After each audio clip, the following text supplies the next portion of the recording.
Welcome to the Money Over 50 podcast, brought to you by Dallas Davison and Michael Hogue from Money Over 50 Financial Advisors. This information is general in nature and does not take into account your objectives, financial situation, or needs. Therefore, you should consider whether the information is appropriate for you and your personal circumstances. If you require personal advice, please contact Money Over 50 Financial Advisors. Here are your hosts, Dallas Davison and Michael Hogue.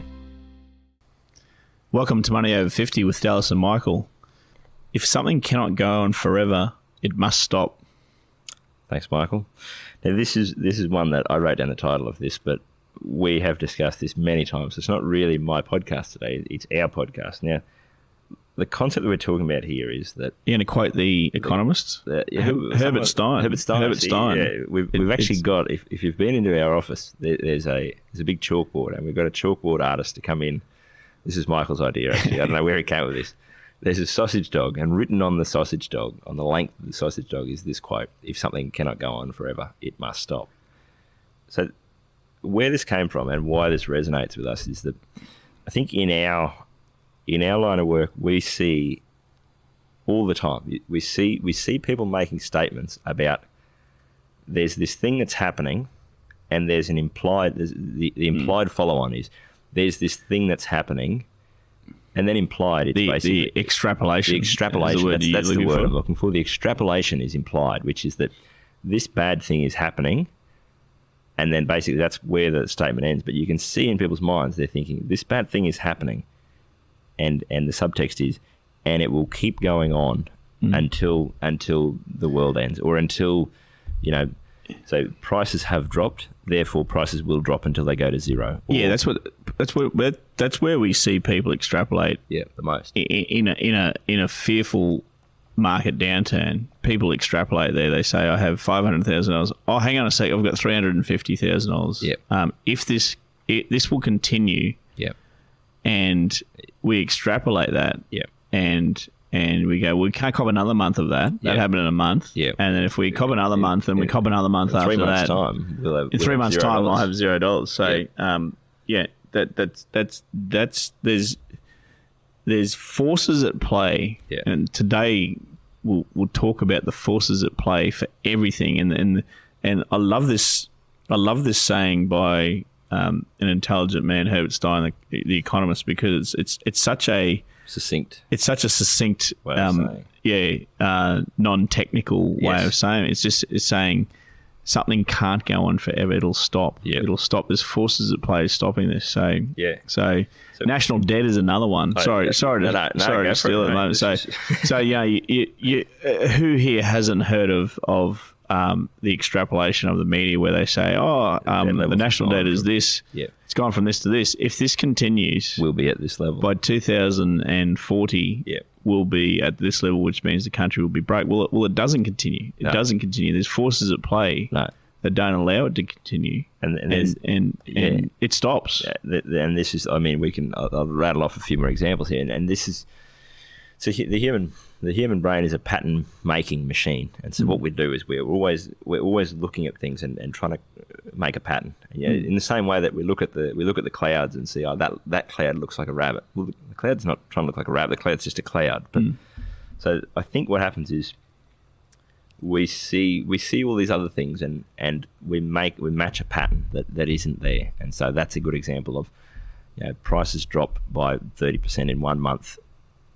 Does that mean that prices are going to drop by 30% again next month? There's no, that doesn't, those two things aren't correlated, but in our mind they are. And so there's a lot of other examples. In the natural world, we see, there's probably smarter people than I who are scientists can explain. There's a concept I think they call, is it a homeostasis, where they go, things find a natural equilibrium. So, it doesn't, what's the example I'm looking at here? If I'm driving my car 100 kilometres an hour towards a cliff and it's 100 kilometres away, and this is often the smart answer to people saying these sorts of things, is if I'm driving my car 100 kilometres from a cliff, I'm driving 100 kilometres an hour, how long until I drive off the cliff?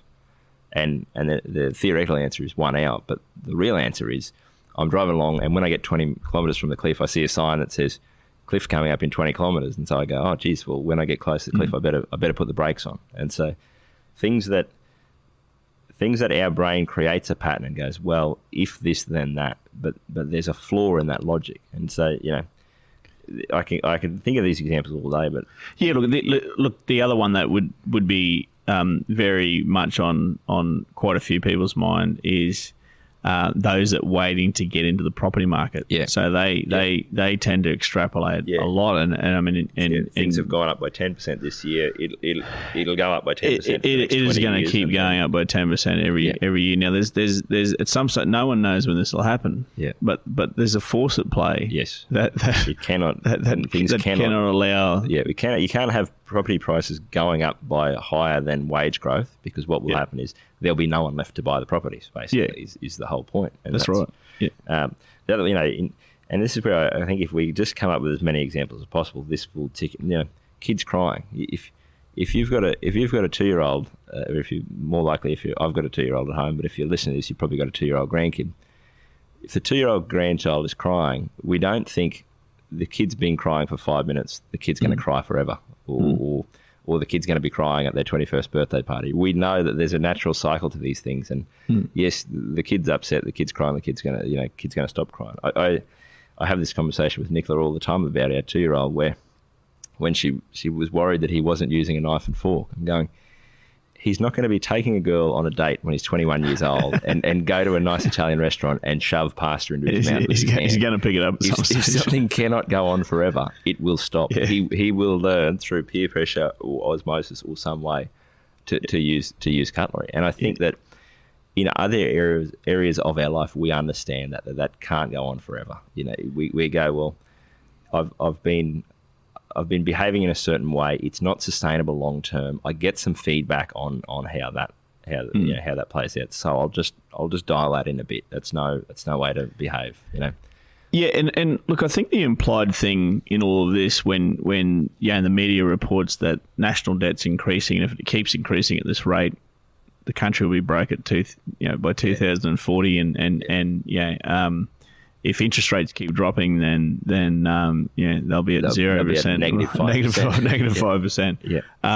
Yeah. There's if property prices keep growing, there's all of these data, and I think the implied thing is, okay, with that information, we can outsmart the market here. Yeah. So we can outsmart.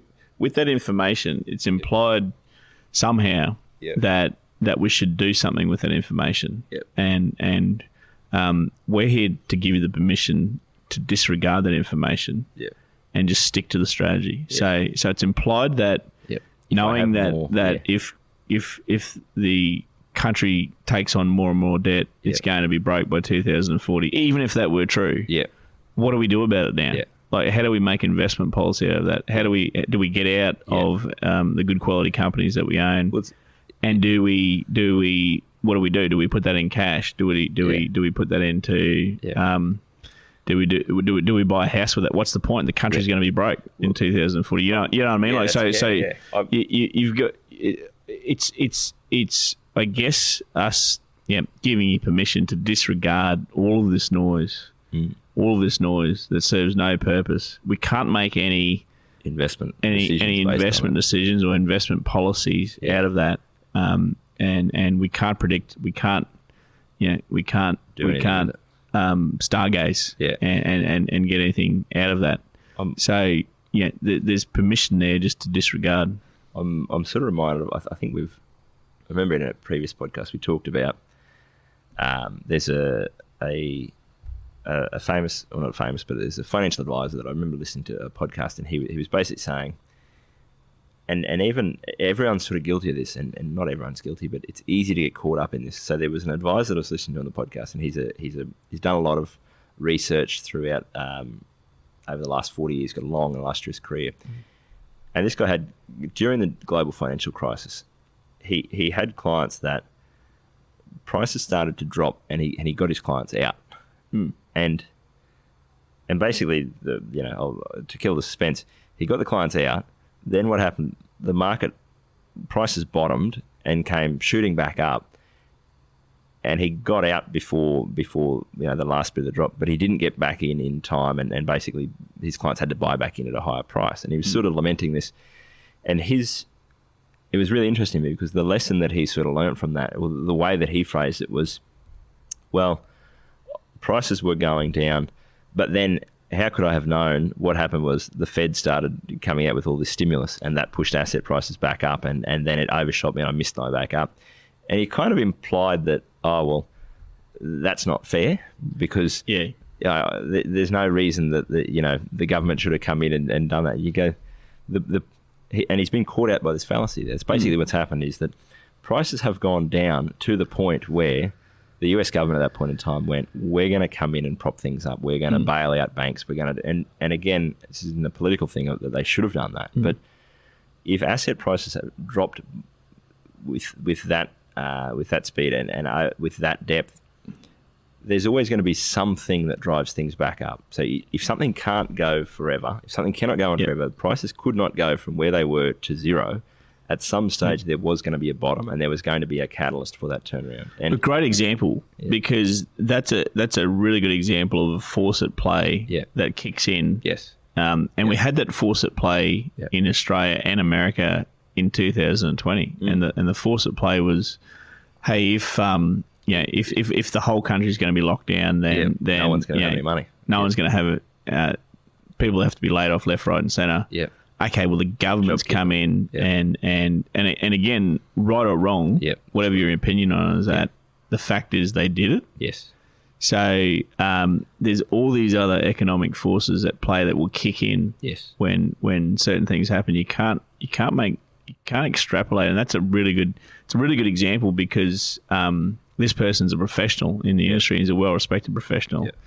And he was assuming that wouldn't happen. Nothing would stop that. This force wouldn't come into play. And start to prop things up. Yet it did. And certainly here we are. So it's one of those things where it's your podcast, Dallas. I'm taking over here to an extent, but it's one of those things that I keep coming back to. And what do we do about it? Yes. And what do we do about it? Even if it were true and another force wouldn't come in, what do we actually do with that information? And I think you've touched on a good point there. Of we've had this conversation before.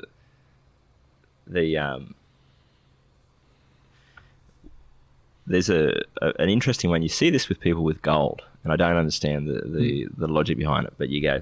People read something, some newsletter, some lunatic going, hey, the world's financial system is going to melt down. We're all going to be living in caves and wearing animal skins, and it's going to be like Mad Max out here. So you should buy gold. Going, that makes no sense. That makes no sense to me. If we've talked about this, about doomsday preppers. If you genuinely think that the world is going to end and the financial markets are Australia is going to be bankrupt by 2040, or if you think company prices are going to go to zero, or if you think that all of these asset classes are going to be worth nothing and it's just going to be all it's going to be Mad Max, go and buy tin food, go and buy a farm, go and buy a herd of goats, go and buy go and store something that's actually useful. People sort of say these things, and then it's sort of implied that there's some way around it, and that's exactly the point you're touching on there. Is that number one, the whole thesis of this podcast: if something cannot go on forever, it will stop. You cannot extrapolate and go, well, the debt crisis is such that if things continue as they are, then X. Things never continue as they are. Things always change. That's by its very nature. That's what the world consists of, is change. Or if prices keep dropping, it will be zero by this time.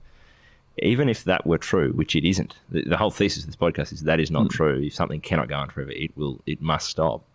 The second part of it, and I think this is the liberating bit, as you say there, Michael, and that's, I think, the key takeaway, is that we could sit here with you and tell you why that's not the case. And if you're the sort of person who's panicking about Australia going bankrupt or company prices going to zero, whatever, maybe us telling you that external forces will come in and buyers will come into the market, and maybe that doesn't help. But maybe the helpful thing is to think that even if I'm right and these idiots on the podcast are wrong and no, nothing's going to stop this, it is going to go bad, there's really nothing you can do about it. There's no investment decision you can make. There's nothing that you can do based on that, which is either a really scary thought or it's a really liberating thought. And that's, as you say, we're giving you permission to go. If something cannot go on forever, it will stop. Because of that, things will never get as bad as you think they will. And if they do, there's nothing you can do about it. So just enjoy your life and move on. Good place to wrap up. Thanks for listening. Thank you for listening to the Money Over 50 podcast with Money Over 50 Financial Advisors. We look forward to catching up again soon.